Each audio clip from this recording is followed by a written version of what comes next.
Senator Delgado. To the bill, Mr. President. I rise in strong support. Ladies and gentlemen of the General Assembly, we got to get our minds off the corner. We got to get our mind off of sativa, cannabis sativa. There's two types of marijuana. There is indica and there's sativa. So if you look at sativa, cannabis sativa, indica is the most prominent drug or marijuana strain that is grown for medical marijuana.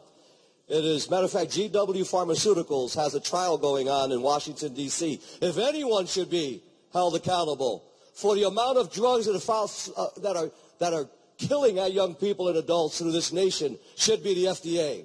Because they're the ones that are letting out Oxycontin with 800 milligrams of acetaminophen. They're the ones that let out Vicodin, which is hydrocodone, with 800 milligrams of acetaminophen, the common denominator, that are killing more than... Actually, it's second to gunshot wounds by death in America is by opiates. Second now, according to the CDC, look it up on your Google, Center for Disease Control, and ask, what is the number 2 killer next to automobile deaths, accidents in cars? Opiates, specifically Xanax, hydrocodone, which is Vicodin, which is Oxycontin, which is found in every medical home, every home. And children see that as a benign prescription. They see mom and dad do it. So at the end of the day, we're talking about a plant that actually comes in 2 strains. And when I used to bust marijuana, I thought it was marijuana. But a defense attorney can come and argue this is indica marijuana and wind up reducing it in terms of its strains and what it can create and what it can be. The major force that Mr. Hain is talking about is called a cannabinoid. And we can let the scientists talk about that. This is a little too deep for this General Assembly.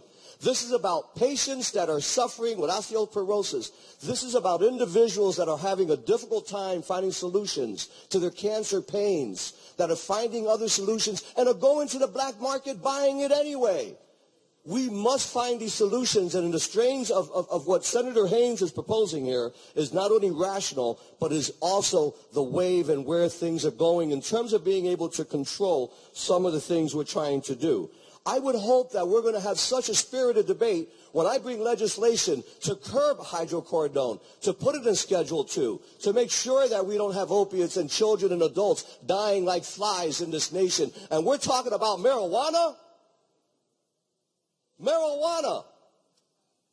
When I had a hearing down in Southern Illinois University, 400 people attended. No one talked about overdosing on marijuana.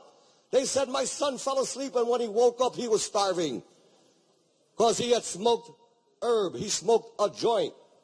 But when they take Vicodin, when they take Xanax, when they take the drugs that are coming out of the FDA, those are the criminals that are sending it out. Where is the outrage? Where's the outcry on that? How many of us have to lose our children to the drugs that we get prescriptions by our doctors that have no clue what that interaction is doing to our families? But yet it's the same doctors that say, smoke a joint. I don't have anything that I can give you that's going to relieve the anxieties that you hold today. That may not only be physical, but may be psychological, and only within you. You're going to have to make that decision and let them make it with their doctor. I stand in strong support.